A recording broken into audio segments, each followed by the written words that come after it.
Hello friends, कैसे हो आप सभी। आशा करता हूँ अच्छे होंगे। फ्रेंड्स, आज के इस क्लास में मैं आपके लिए लेकर आया हूँ हिंदी भाषा का उद्भव एवं विकास से संबंधित टॉपिक का सेकंड पार्ट। तो इस टॉपिक के सेकंड पार्ट में मैं आपके लिए लेकर आया हूँ विभिन्न परीक्षाओं में पूछे गए महत्वपूर्ण एमसीक्यू। तो फ्रेंड्स, इस वीडियो को अंत तक ज़रूर देखिएगा और वीडियो अगर अच्छे लगे तो लाइक शेयर और सब्सक्राइब जरूर करें। तो आज का जो हमारा पहला क्वेश्चन है वह है, संसद में प्रयुक्त होने वाली भाषा के संबंध में निर्देश किस अनुच्छेद में दिए गए हैं। तो जो संसद में प्रयुक्त होने वाली भाषा है उसके संबंध में निर्देश दिए गए हैं अनुच्छेद 120 में। ठीक है फ्रेंड्स, संसद में प्रयुक्त होने वाली भाषा के संबंध में निर्देश दिया गया है अनुच्छेद 120 में। अब अगर बात करें हम अनुच्छेद 210 की, तो अनुच्छेद 210 में जो है राज्य विधानमंडल में प्रयुक्त होने वाली भाषा के संबंध में निर्देश दिए गए हैं। अनुच्छेद 110 में जो है धन विधेयक को परिभाषित किया गया है। ठीक है फ्रेंड्स, धन विधेयक को अनुच्छेद 110 में परिभाषित किया गया है। और बात करें अनुच्छेद 148 की, तो अनुच्छेद 148 के तहत 148 में जो है भारत के नियंत्रक एवं महालेखा परीक्षक के नियुक्ति संबंधी प्रावधान किए गए हैं। ठीक है फ्रेंड्स, और जो भारत का नियंत्रक एवं महालेखा परीक्षक होता है इसकी नियुक्ति भारत के राष्ट्रपति के द्वारा की जाती है।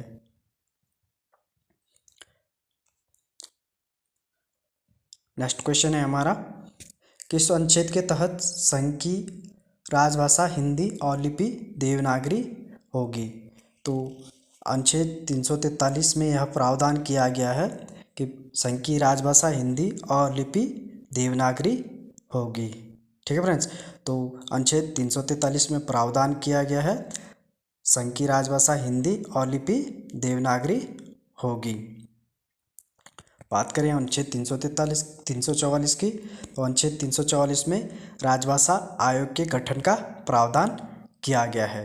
तो राजभाषा जो आयोग था फ्रेंड्स, राजभाषा आयोग का गठन किया गया था 7 जून 1955 को। ठीक है फ्रेंड्स, राजभाषा आयोग का गठन किया गया था 7 जून 1955 को और इसके अध्यक्ष थे बाल गंगाधर खेर। इसलिए जो है राजभाषा आयोग को बीजी खेर आयोग के नाम से भी जाना जाता है। और जो ये राजभाषा आयोग था फ्रेंड्स, राजभाषा आयोग ने जो है अपनी रिपोर्ट 31 जुलाई 1956 को प्रस्तुत की थी। ठीक है फ्रेंड्स, राजभाषा आयोग का गठन 7 जून 1955 को हुआ था और अपनी रिपोर्ट राजभाषा आयोग ने 31 जुलाई 1956 को प्रस्तुत की थी। राजभाषा आयोग के अध्यक्ष थे बाल गंगाधर खेर। बात करें हम अनुच्छेद 350 की, तो अनुच्छेद 350 में प्रावधान किया गया है कि प्राथमिक स्तर पर मातृभाषा में शिक्षा का प्रावधान अनुच्छेद 350 में किया गया है। ठीक है फ्रेंड्स, तो प्राथमिक स्तर पर मातृभाषा में शिक्षा का प्रावधान किया गया है अनुच्छेद 350 में। अनुच्छेद 351 में हिंदी भाषा के विकास संबंधी निर्देश दिए गए हैं। ठीक है फ्रेंड्स, तो हिंदी भाषा के विकास संबंधी निर्देश दिए गए हैं अनुच्छेद 351 में। और संघ की राजभाषा हिंदी और लिपि देवनागरी होगी, इसका प्रावधान किया गया है अनुच्छेद 343 में। नेक्स्ट क्वेश्चन है हमारा, किस अनुच्छेद के तहत किसी राज्य का दूसरे राज्य अथवा संघ के बीच पत्रादि की राजभाषा संघ द्वारा प्राधिकृत भाषा होगी। तो इसमें कहा गया है फ्रेंड्स कि किसी एक राज्य का दूसरे राज्य के साथ या किसी एक राज्य का केंद्र के साथ जो है जो पत्रादि की राजभाषा होगी वह उसका प्रावधान किस में किया गया, तो उसका प्रावधान किया गया है अनुच्छेद 346 में। ठीक है फ्रेंड्स, किसी राज्य का दूसरे राज्य के साथ या केंद्र सरकार के साथ जो पत्राजी की राजभाषा होगी उसका प्रावधान किया गया है अनुच्छेद 346 में। ठीक है फ्रेंड्स। अगर बात करें अनुच्छेद 348 में, तो अनुच्छेद 348 में जो है उच्चतम न्यायालय एवं उच्च न्यायालय के भाषा के संबंध में प्रावधान किया गया है।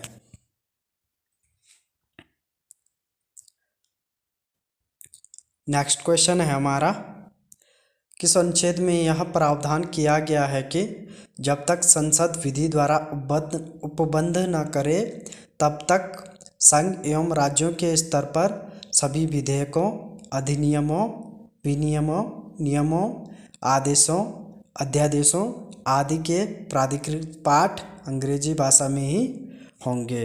तो इसका जो प्रावधान किया गया है वो किया गया है अनुच्छेद 348 में। ठीक है फ्रेंड्स।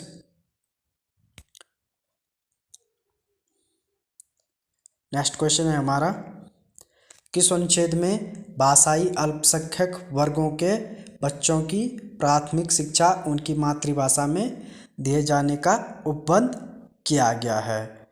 तो जो प्राथमिक स्तर पर मातृभाषा में शिक्षा दिए जाने का उपबंध किया गया है वो किया गया है अनुच्छेद 350 में। ठीक है फ्रेंड्स।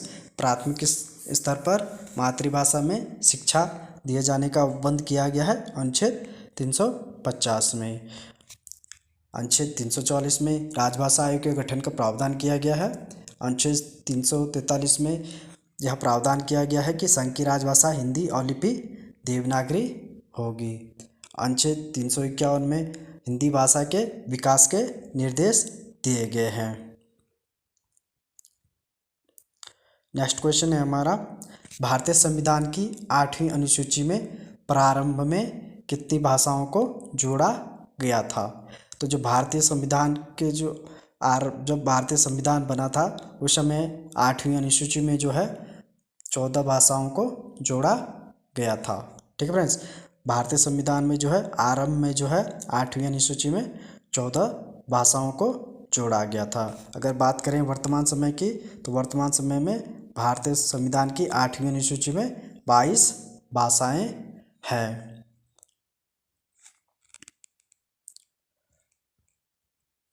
नेक्स्ट क्वेश्चन है हमारा, सिंधी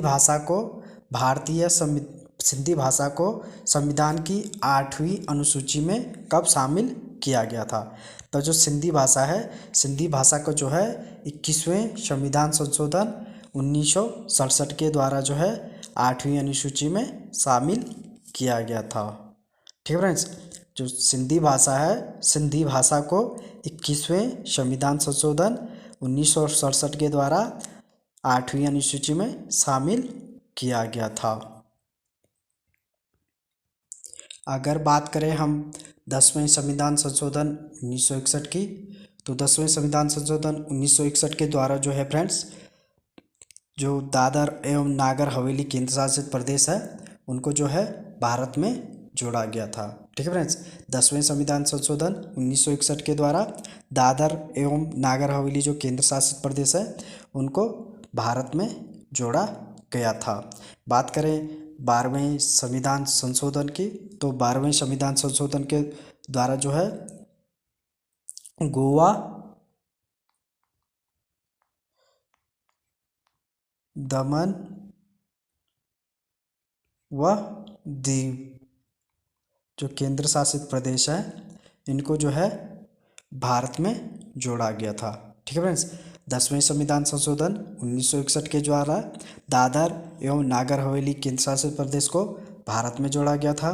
12वें संविधान संशोधन 1962 के द्वारा गोवा, दमन व दीव को भारत में जोड़ा गया था। 14वें संविधान संशोधन 1962 के द्वारा जो है फ्रेंड्स पुदुचेरी केंद्र शासित प्रदेश है, पुदुचेरी केंद्र शासित प्रदेश को भारत में जोड़ा गया था 14वें संविधान संशोधन 1962 के तहत। ठीक है फ्रेंड्स। और 21वें संविधान संशोधन 1967 के द्वारा जो है सिंधी भाषा को भारतीय संविधान की 8वीं अनुसूची में जोड़ा गया था। नेक्स्ट क्वेश्चन है हमारा, नेपाली, मणिपुरी और कोंकणी को 8वीं अनुसूची में कब शामिल किया गया था? तो जो नेपाली, मणिपुरी और कोंकणी भाषाएं हैं, इनको जो है 71वें संविधान संशोधन 1992 के द्वारा जो है 8वीं अनुसूची में शामिल किया गया था। ठीक है फ्रेंड्स, नेपाली, मणिपुरी व कोंकणी भाषाओं को 71वें संविधान संशोधन 1992 के द्वारा 8वीं अनुसूची में शामिल किया गया था। अगर बात करें हम 52वें संविधान संशोधन 1985 की, तो 52वें संविधान संशोधन 1985 के तहत दल बदल संबंधी कानून का प्रावधान किया गया था। बात करें 61वें संविधान संशोधन 1989 की, तो 61वें संविधान संशोधन 1989 के द्वारा जो है मतदान की आयु 21 वर्ष से घटाकर जो है 18 वर्ष कर दी गई थी। ठीक है फ्रेंड्स, मतदान की आयु जो है 61वें संविधान संशोधन 1989 के द्वारा जो है 18 वर्ष कर दी गई थी।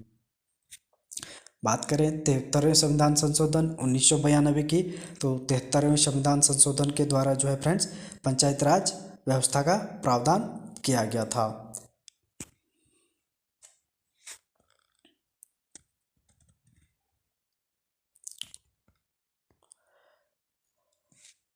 नेक्स्ट क्वेश्चन है हमारा, संथाली, डोगरी, मैथिली व बोडो भाषाओं को 8वीं अनुसूची में कब शामिल किया गया था? तो जो संथाली, डोगरी, मैथिली व बोडो भाषाएं हैं, इनको जो है 8वीं अनुसूची में शामिल किया गया था 92वें संविधान संशोधन 2003 के द्वारा। ठीक है फ्रेंड्स, तो कब जोड़ा गया था संथाली, डोगरी, मैथिली और बोडो भाषाओं को 8वीं अनुसूची में? ये जोड़ा गया था 92वें संविधान संशोधन 2003 के द्वारा। अगर बात करें हम 86वें संविधान संशोधन 2002 की, तो 86वें संविधान संशोधन 2002 के द्वारा जो है भारतीय संविधान में अनुच्छेद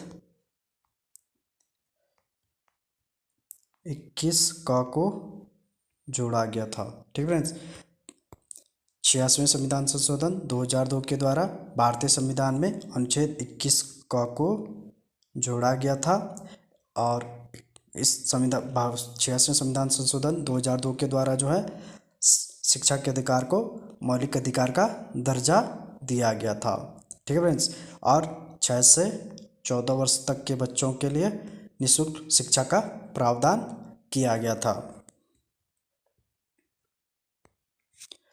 बात करें 91वें संविधान संशोधन 2003 की, तो 91वें संविधान संशोधन 2003 के तहत यह प्रावधान किया गया था कि लोकसभा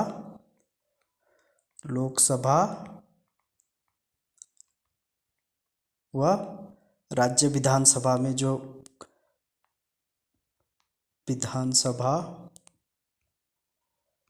में जो कुल मंत्रिपरिषद होगी,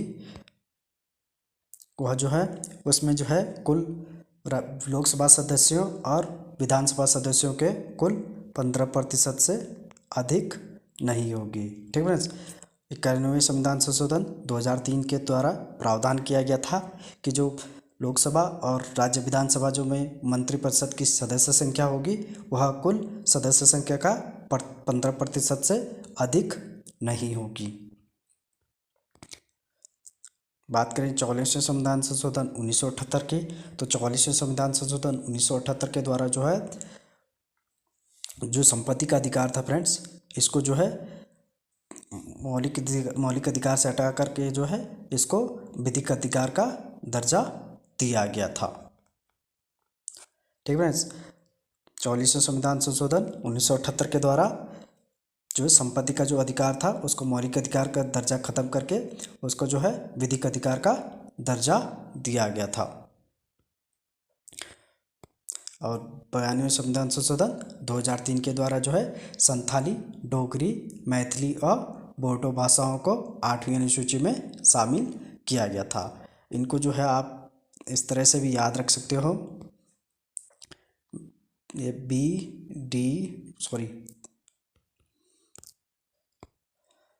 इसको आप इस तरह से याद रख सकते हो, आप ट्रिक बता रहा हूँ।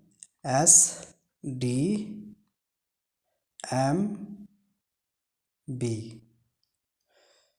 SDM तो आप लोग जानते ही हो, ठीक है फ्रेंड्स, उप जिलाधिकारी जो होते हैं, SDM। और B संथाली, डोगरी, मैथिली और बोडो। इस ट्रिक से आप इन भाषाओं को याद रख सकते हो, ठीक है फ्रेंड्स। तो 92वें संविधान संशोधन 2003 के द्वारा संथाली, डोगरी, मैथिली व बोडो भाषाओं को 8वीं अनुसूची में जोड़ा गया था। अगर बात करें हम 71वें संविधान संशोधन 1992 की, तो 71वें संविधान संशोधन 1992 के द्वारा जो है नेपाली, मणिपुरी और कोंकणी भाषाओं को 8वीं अनुसूची में जोड़ा गया था। और इसके लिए जो है सूत्र है नमक, ठीक है फ्रेंड्स। ना से नेपाली, माँ से मणिपुरी और का से कोंकणी, ठीक है फ्रेंड्स। इस ट्रिक से आप इन तीनों भाषाओं को याद रख सकते हो।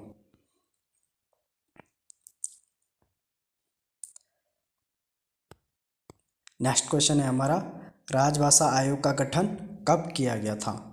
तो जो राजभाषा आयोग का गठन किया गया था फ्रेंड्स, यह किया गया था 7 जून 1955 को, ठीक है फ्रेंड्स। राजभाषा आयोग का गठन किया गया था 7 जून 1955 को। और इसके जो अध्यक्ष थे वो थे बीजी खेर, ठीक है फ्रेंड्स। बीजी खेर जो है राजभाषा आयोग के अध्यक्ष थे। बीजी खेर का पूरा नाम है बाल गंगाधर खेर, ठीक है फ्रेंड्स। और जो राजभाषा आयोग था, राजभाषा आयोग ने जो है अपनी रिपोर्ट 31 जुलाई 1956 को प्रस्तुत की थी। बाकी ये राजभाषा आयोग जो है फ्रेंड्स, राजभाषा आयोग के गठन का प्रावधान जो है वो अनुच्छेद 344 में किया गया है।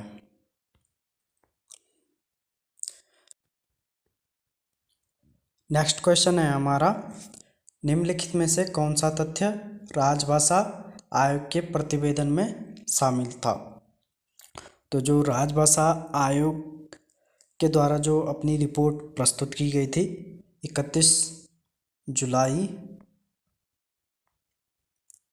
1956 को, उसमें जो है राजभाषा आयोग के द्वारा क्या क्या अपने सुझाव रखे गए थे, वो सुझाव रखे गए थे। उसमें जो है पहला था, पूरे देश में माध्यमिक स्तर तक की शिक्षा में हिंदी अनिवार्य की जाए, ठीक है फ्रेंड्स। दूसरा सुझाव था उसमें, देश में न्याय देश की भाषा में किया जाए। तीसरा सुझाव था, अंतर्राष्ट्रीय स्तर पर अंग्रेजी भाषा का प्रयोग ठीक है, किंतु शिक्षा, प्रशासन, सार्वजनिक जीवन तथा दैनिक कार्यकलापों में विदेशी भाषा का प्रयोग अनुचित है, ठीक है फ्रेंड्स। तो हमारा जो ऑप्शन डी है, उपयुक्त सभी, यह उपयुक्त सभी तथ्य जो है राजभाषा आयोग की रिपोर्ट में शामिल थे, ठीक है फ्रेंड्स।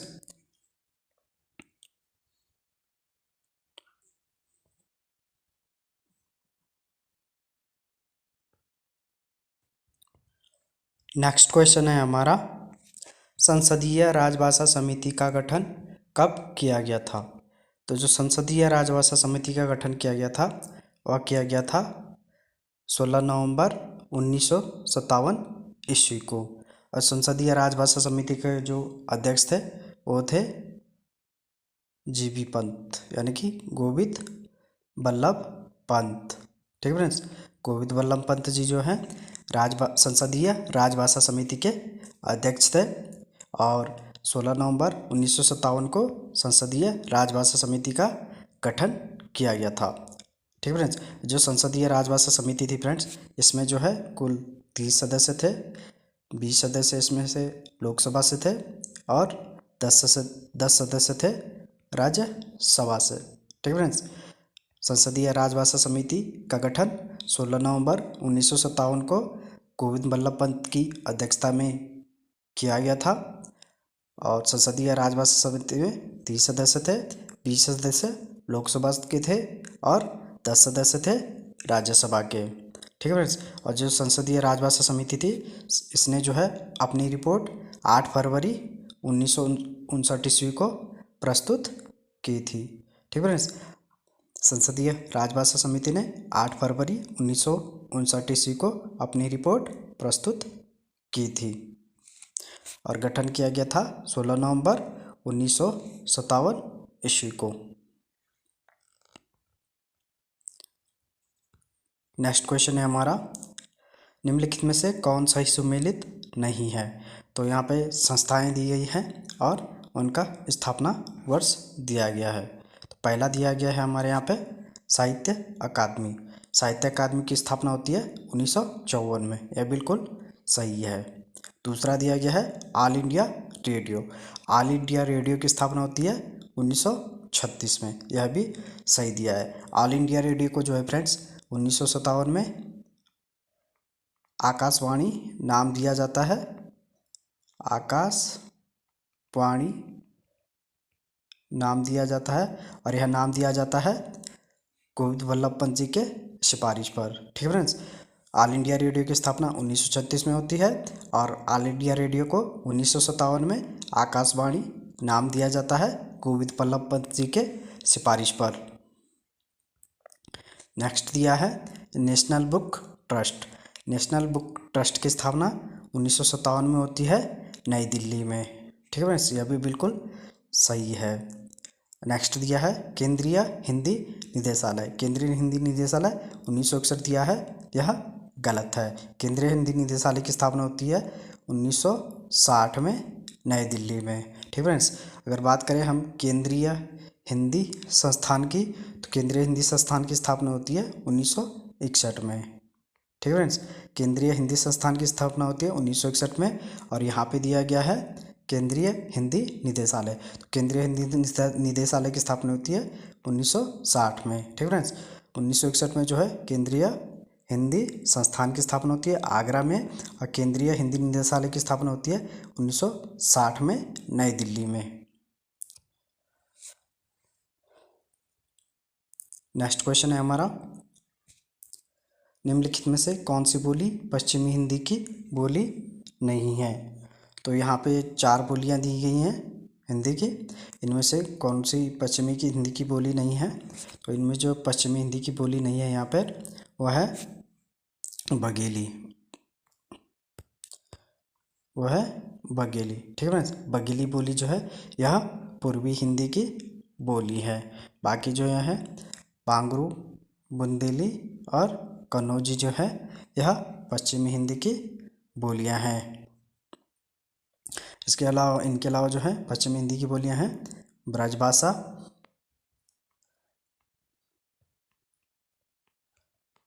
और खड़ी बोली। ठीक है फ्रेंड्स। तो पश्चिमी हिंदी की बोलियां हैं बांगरू, बुंदेली, कन्नौजी, ब्रजभाषा और खड़ी बोली। नेक्स्ट है, निम्नलिखित में से कौन सी बोली पूर्वी हिंदी की नहीं है। तो जो पूर्वी हिंदी की बोली नहीं है यहाँ पर वह है ब्रजभाषा। ब्रजभाषा जो है यह पश्चिमी हिंदी की बोली है। ठीक फ्रेंड्स। बाकी अवधी, छत्तीसगढ़ी और बघेली जो है यह पूर्वी हिंदी की बोलियां हैं। नेक्स्ट क्वेश्चन है हमारा, निम्नलिखित में से कौन सी बोली राजस्थानी हिंदी की बोली नहीं है। तो राजस्थानी हिंदी की जो बोली नहीं है वो है बुंदेली। ठीक है फ्रेंड। बुंदेली बोली जो है यह पश्चिमी हिंदी की बोली है। बाकी बात करें मारवाड़ी, मालवी, मारवाड़ी और जयपुरी जो है यह राजस्थानी हिंदी की बोलियां हैं और जयपुरी बोली को जो है फ्रेंड्स ढूंढाड़ी बोली के नाम से भी जाना जाता है।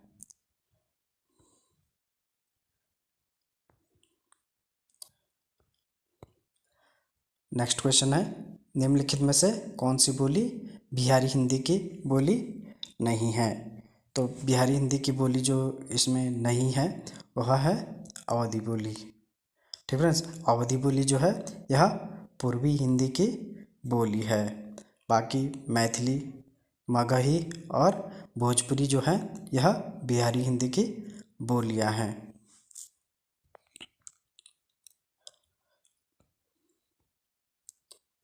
नेक्स्ट क्वेश्चन है हमारा, निम्नलिखित में से कौन सी बोली पहाड़ी हिंदी की बोली है? तो पहाड़ी हिंदी की जो बोली है फ्रेंड्स यहाँ पर वह है गढ़वाली कुमाऊनी। ठीक है फ्रेंड्स, तो हमारा डी ऑप्शन सही है, ए और बी दोनों। गढ़वाली और कुमाऊनी जो है पहाड़ी हिंदी की बोलियां हैं। ढूंढाड़ी जो है हमारी यह राजस्थानी हिंदी की बोली है, और ढूंढाड़ी जो है जयपुरी बोली को बोला जाता है। नेक्स्ट क्वेश्चन है हमारा, निम्नलिखित में से कौन सी बोली आकार बहुला है? तो जो आकार बहुला बोली है वह है बांगरू। ठीक है फ्रेंड्स, बांगरू बोली आकार बहुला है। बांगरू बोली को हरियाणी बोली भी कहा जाता है। बांगरू बोली के साथ साथ जो है खड़ी बोली भी जो है, खड़ी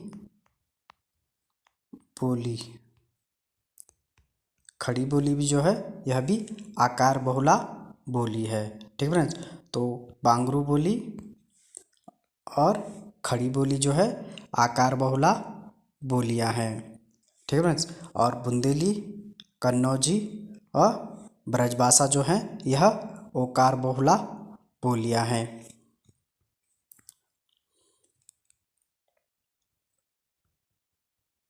नेक्स्ट क्वेश्चन है हमारा, निम्नलिखित में से कौन सी उकार बहुला बोली है? तो जो उकार बहुला बोली है यहाँ पर वह है छत्तीसगढ़ी। ठीक है फ्रेंड्स, छत्तीसगढ़ी बोली जो है यह उकार बहुला बोली है। और बात करें अवधी और बघेली की, तो यह दोनों जो हैं यह है आकार बहुला बोलियाँ। ठीक है फ्रेंड्स, अवधी और बघेली आकार बहुला बोलियाँ हैं और छत्तीसगढ़ी उकार बहुला बोली है।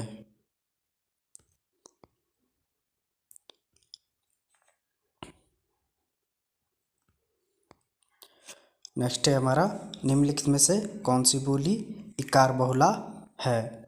तो जो इकार बहुला बोली है वह है मैथिली, मगही व भोजपुरी। तो हमारा डी ऑप्शन सही है।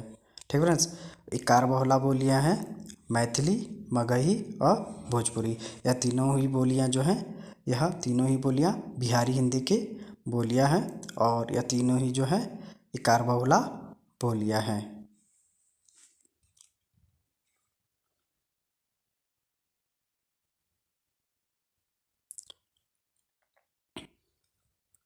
नेक्स्ट क्वेश्चन है हमारा, कौन सी बोली पटना में बोली जाती है? तो जो पटना में बोली जाने वाली बोली है वह है मगही बोली। ठीक है फ्रेंड्स, पटना में मगही बोली जाती है।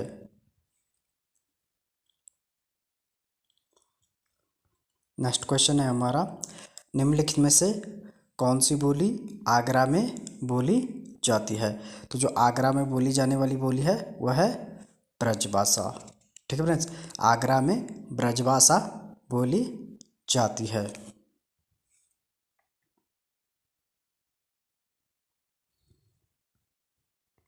नेक्स्ट क्वेश्चन है हमारा, दक्षिणी हिंदी का संबंध किस अपभ्रंश से है? तो जो दक्षिणी हिंदी है, दक्षिणी हिंदी का संबंध है सौरसेनी अपभ्रंश से। ठीक है फ्रेंड्स, दक्षिणी हिंदी का संबंध है सौरसेनी अपभ्रंश से।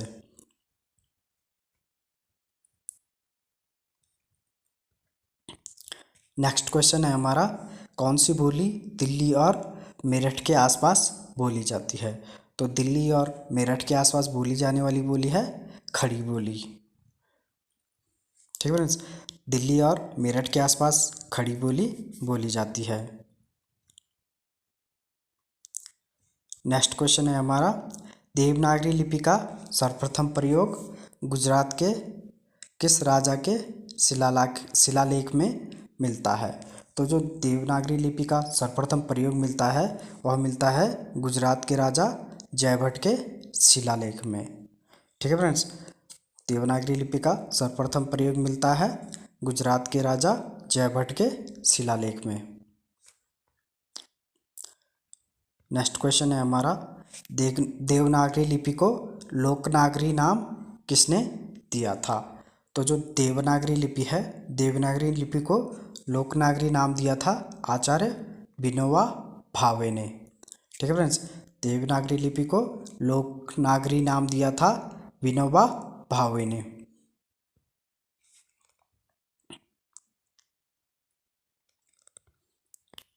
नेक्स्ट क्वेश्चन है हमारा, देवनागरी लिपि लिखी जाती है। तो जो देवनागरी लिपि लिखी जाती है वह लिखी जाती है बाएं से दाएं ओर। ठीक है फ्रेंड्स, देवनागरी लिपि लिखी जाती है बाएं से दाएं ओर, यानी कि इधर से इधर को। ठीक है फ्रेंड्स, बाएं से दाएं ओर को देवनागरी लिपि लिखी जाती है।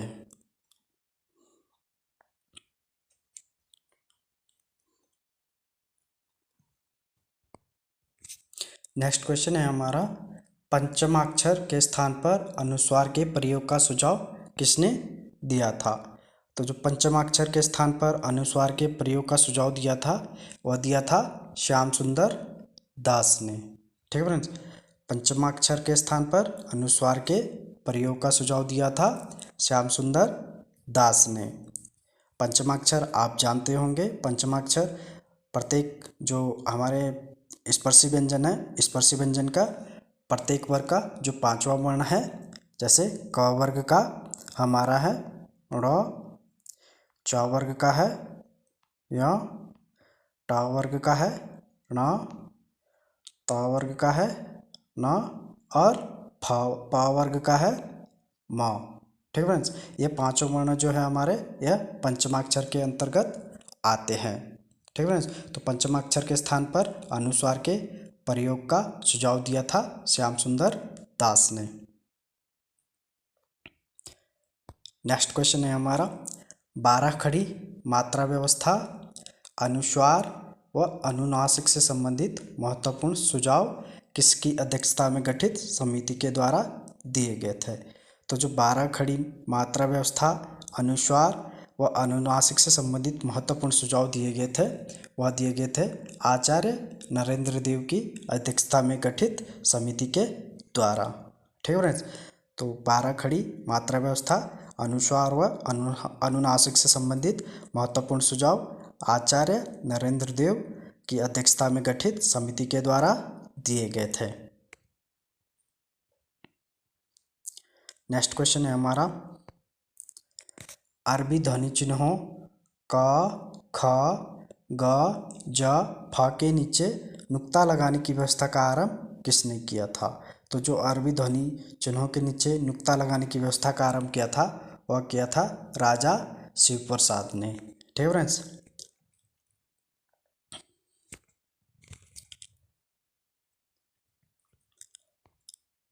नेक्स्ट क्वेश्चन है हमारा, विश्व हिंदी सम्मेलन की संकल्पना किसने तैयार की थी। तो जो विश्व हिंदी सम्मेलन की संकल्पना तैयार की थी वह की थी राष्ट्रभाषा प्रचार समिति ने। राष्ट्रभाषा प्रचार समिति ने विश्व हिंदी सम्मेलन की संकल्पना तैयार की थी 1973 में। ठीक है फ्रेंड्स, 1973 में राष्ट्रभाषा प्रचार समिति के द्वारा विश्व हिंदी सम्मेलन की संकल्पना तैयार की गई थी। और प्रथम विश्व हिंदी सम्मेलन जो आयोजित होता है वो होता है 1975 में।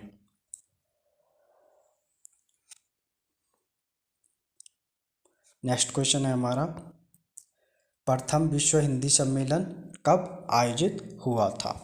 तो जो प्रथम विश्व हिंदी सम्मेलन आयोजित हुआ था यह आयोजित हुआ था 10 से 12 जनवरी 1975 को नागपुर में। ठीक है फ्रेंड्स, प्रथम विश्व हिंदी सम्मेलन 10 से 12 जनवरी 1975 को नागपुर में आयोजित हुआ था। अगर बात करें द्वितीय विश्व हिंदी सम्मेलन की, तो द्वितीय विश्व हिंदी सम्मेलन 28 से 30 अगस्त 1976 को पोर्ट लुई मॉरिशस में आयोजित हुआ था। अगर बात करें 11वें विश्व हिंदी सम्मेलन की, तो 11वां विश्व हिंदी सम्मेलन 18 से 20 अगस्त 2018 को पोर्ट लुई मॉरिशस में आयोजित हुआ था। अगर बात करें हाल ही में आयोजित हुए 12वें विश्व हिंदी सम्मेलन की, तो 12वां विश्व हिंदी सम्मेलन जो है फ्रेंड्स यह आयोजित हुआ था 15 से 17 फरवरी 2023 को फिजी देश में। ठीक है फ्रेंड्स। प्रथम विश्व हिंदी सम्मेलन आयोजित हुआ था 10 से 12 जनवरी 1975 को नागपुर में, और दूसरा विश्व हिंदी सम्मेलन आयोजित हुआ था 28 से 30 अगस्त 1976 को पोर्ट लुई मॉरिशस में।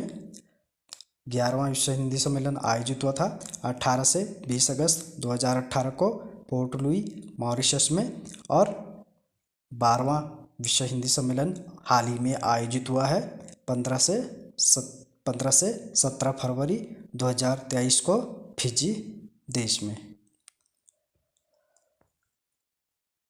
नेक्स्ट क्वेश्चन है हमारा, वर्तनी समिति कब गठित की गई थी? तो जो वर्तनी समिति गठित की गई थी वो गठित की गई थी 1961 ईस्वी में। नेक्स्ट क्वेश्चन है हमारा, मानक देवनागरी वर्णमाला कब प्रकाशित की गई थी? तो जो मानक देवनागरी वर्णमाला प्रकाशित की गई थी वह की गई थी 1966 ईस्वी में। ठीक है फ्रेंड्स।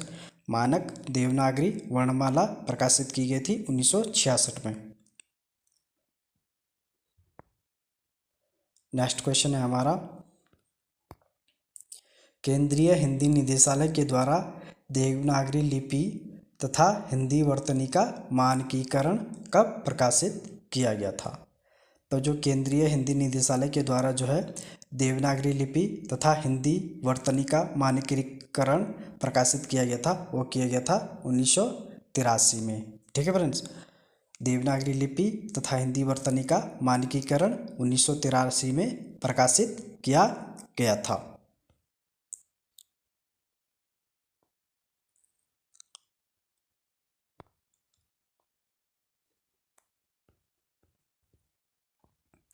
नेक्स्ट क्वेश्चन है हमारा, वर्णों को सार्थक क्रम में लिखने की रीति को क्या कहते हैं? तो वर्णों को सार्थक क्रम में लिखने की रीति को कहते हैं वर्तनी, अक्षरी व हिज्जे। ठीक है फ्रेंड्स। वर्णों को सार्थक क्रम में लिखने की रीति को कहते हैं वर्तनी, अक्षरी व हिज्जे। तो हमारा जो डी ऑप्शन है वह सही है।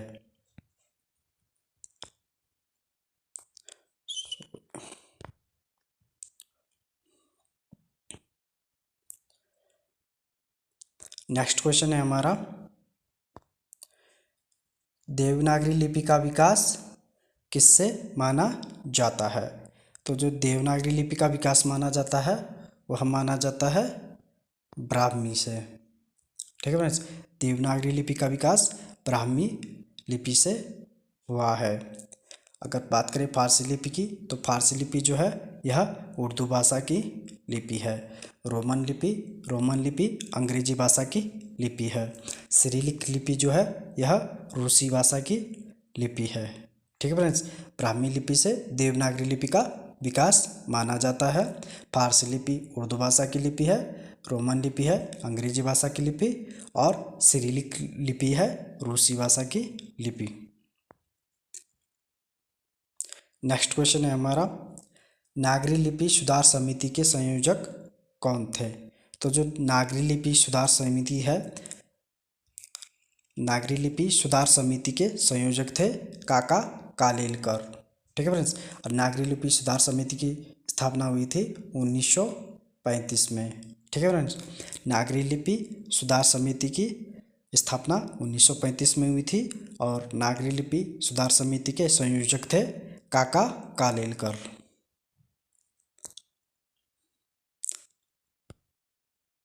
नेक्स्ट क्वेश्चन है हमारा, देवनागरी लिपि के स्थान पर रोमन लिपि को स्वीकार करने का सुझाव किसने दिया था? तो जो देवनागरी लिपि के स्थान पर रोमन लिपि स्वीकार करने का सुझाव दिया था वह दिया था सुनीति कुमार चटर्जी जी ने। ठीक है फ्रेंड्स। रोमन लिपि को स्वीकार करने का सुझाव दिया था सुनीति कुमार चटर्जी ने। नेक्स्ट क्वेश्चन है हमारा, पंजाबी भाषा की लिपि कौन सी है? तो जो पंजाबी भाषा की लिपि है वह है गुरुमुखी लिपि। ठीक है फ्रेंड्स। पंजाबी भाषा की लिपि है गुरुमुखी लिपि। नेक्स्ट क्वेश्चन है हमारा, मानक भाषा का मानक भाषा के सही विकास का सॉरी नेक्स्ट क्वेश्चन है हमारा, मानक भाषा के विकास का सही क्रम कौन सा है। तो जो मानक भाषा के विकास का सही क्रम है हमारा वह है डी ऑप्शन, बोली, भाषा और मानक भाषा। ठीक है फ्रेंड्स, सर्वप्रथम बोली का उद्भव होता है, बोली से भाषा का उद्भव होता है और भाषा से मानक भाषा का उद्भव होता है। ठीक है फ्रेंड्स,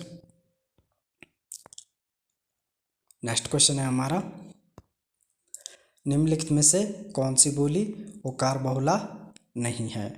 तो जो ओकार बहुला बोली नहीं है इनमें से वह है खड़ी बोली।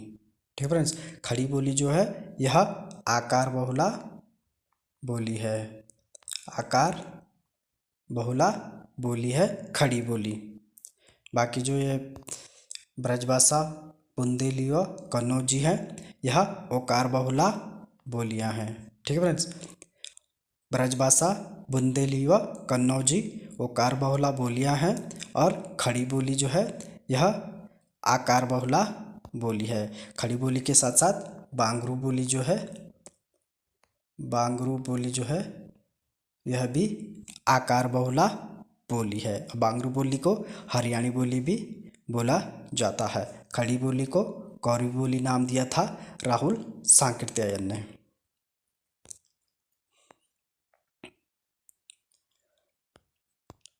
नेक्स्ट क्वेश्चन है हमारा, मैथिली बोली का विकास किस अपभ्रंश से हुआ है। तो जो मैथिली बोली का विकास हुआ है वह हुआ है मागधी अपभ्रंश से। ठीक है फ्रेंड्स, मैथिली बोली का विकास हुआ है मागधी अपभ्रंश से और मैथिली बोली जो है यह बिहारी हिंदी की बोली है।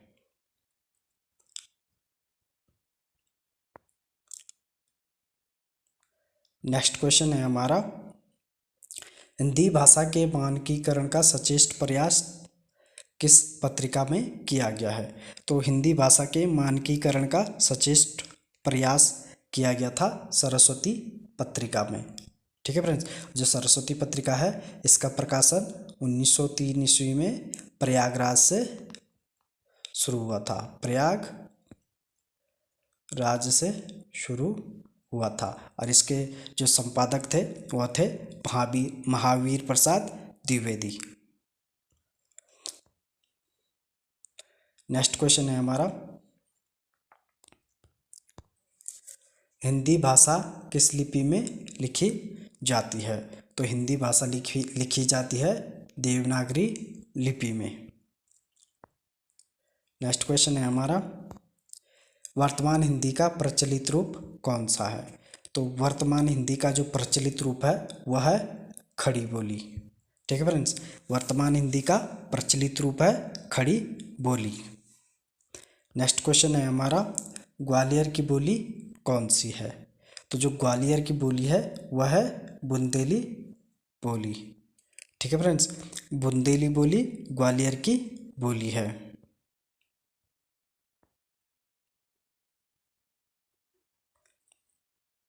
नेक्स्ट क्वेश्चन है हमारा, निम्नलिखित में से कौन सी भाषा देवनागरी लिपि में लिखी जाती है।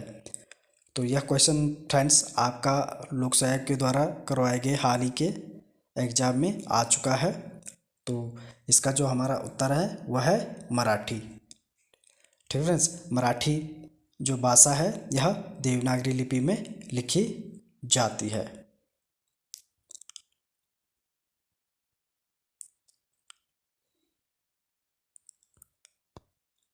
नेक्स्ट क्वेश्चन है हमारा, संविधान के अनुच्छेद 351 में निम्नलिखित में से किस विषय का वर्णन है। तो जो संविधान के अनुच्छेद 351 में वर्णित है वह है हिंदी के विकास संबंधी निर्देश। ठीक है फ्रेंड्स, संविधान के अनुच्छेद 351 में हिंदी भाषा के विकास संबंधी निर्देश दिए गए हैं। बात करें संघ की राजभाषा और संघ की राजभाषा संबंधी निर्देश दिए गए हैं अनुच्छेद 343 में और उच्च तब न्यायालय की भाषा के संबंध में निर्देश दिए गए हैं अनुच्छेद 348 में। ठीक है फ्रेंड्स। और पत्राचार की भाषा के संबंध में निर्देश दिए गए हैं अनुच्छेद 346 में। और हिंदी भाषा के विकास संबंधी निर्देश दिए गए हैं अनुच्छेद 351 में। नेक्स्ट क्वेश्चन है हमारा, निम्नलिखित में से कौन सही सुमेलित नहीं है। तो पहला दिया है बरेली व अलीगढ़। बरेली और अलीगढ़ में ब्रजभाषा बोली जाती है, यह बिल्कुल सही है। दूसरा दिया है छपरा। छपरा में जो है भोजपुरी बोली जाती है, यह भी बिल्कुल सही है। तीसरा दिया है सुल्तानपुर। सुल्तानपुर में अवधी बोली जाती है, यह भी बिल्कुल सही दिया है। ठीक है फ्रेंड्स। चौथा दिया है दरभंगा। दरभंगा में खड़ी बोली नहीं बोली जाती है, यह गलत दिया गया है। दरभंगा में बोली जाती है मैथिली बोली। ठीक है फ्रेंड्स, मैथिली बोली जाती है दरभंगा में।